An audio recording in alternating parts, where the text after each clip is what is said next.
The Roman Empire is known for its powerful legions, grand architecture, and incredible feats of engineering. But beneath the surface of this mighty empire lies a world filled with oddities, strange customs, and peculiar habits.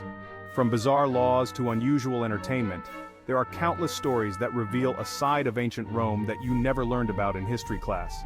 So buckle up and get ready to dive into the bizarre side of the Roman Empire as we uncover 5 weird facts that will leave you speechless. Fact 1. Emperor Elagabalus' strange reign. Our first bizarre fact takes us to the reign of one of Rome's most controversial emperors, Elagabalus. Crowned emperor at just 14 years old in 218 AD, his short reign was marked by some of the strangest behaviors ever recorded in Roman history.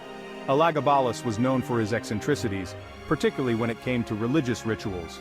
He was the high priest of a Syrian sun god called Elagabal, after whom he was named, and he went to great lengths to impose this foreign religion on Rome. But that's not all. He would reportedly host lavish dinner parties where he served guest meals made from nothing but the rarest and most unusual ingredients.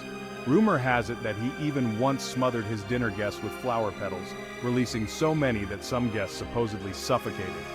To top it off, Elagabalus's peculiar behavior extended to his personal life. He would dress in women's clothing and was said to have asked doctors to surgically change his gender, a request that, at the time, baffled even the most progressive minds of ancient Rome. His bizarre habits and disregard for Roman traditions eventually led to his assassination at just 18 years old. Talk about a wild reign. Fact 2. Vomitoriums. Did they really exist? You've probably heard the term vomitorium before, and it's often used to describe a room where ancient Romans would gorge themselves on food and then vomit so they could eat more. But here's the twist. This popular notion is completely false. In reality, vomitoriums had nothing to do with vomiting at all. The term vomitorium actually referred to the large exit corridors in amphitheaters and stadiums designed to quickly expel large crowds of people after a performance. The name comes from the Latin word vomere, meaning to spew forth, which referred to the way the crowd would pour out of the venue, not how the Romans supposedly purged their meals.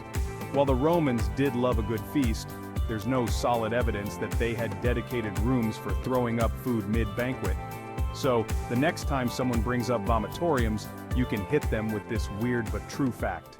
Fact 3. Bizarre Roman banquet entertainment. And now for our final fact. Let's talk about how the Romans entertained themselves during banquets.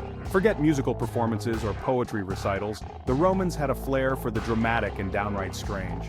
One form of entertainment involved watching dwarfs, deformed individuals, or even animals engage in mock battles or physical feats. These acts were intended to shock and amuse guests, showing just how desensitized Roman society had become to violence and cruelty. There were also bizarre performances where people were tied to a wheel and spun around, or animals were pitted against each other in deadly fights, all in the name of entertainment. Perhaps one of the most bizarre banquet entertainments involved trained performers, known as moriones, who would act out incredibly exaggerated and farcical routines to provoke laughter from the audience. This Roman love for the strange and grotesque really highlights just how wild their parties could be. The next time you think about the Roman Empire, remember that behind all the marble statues and grand monuments, there was a strange, fascinating world of unusual habits that would be hard to believe if they weren't true. Thanks for watching, and we'll see you next time with more crazy facts about history.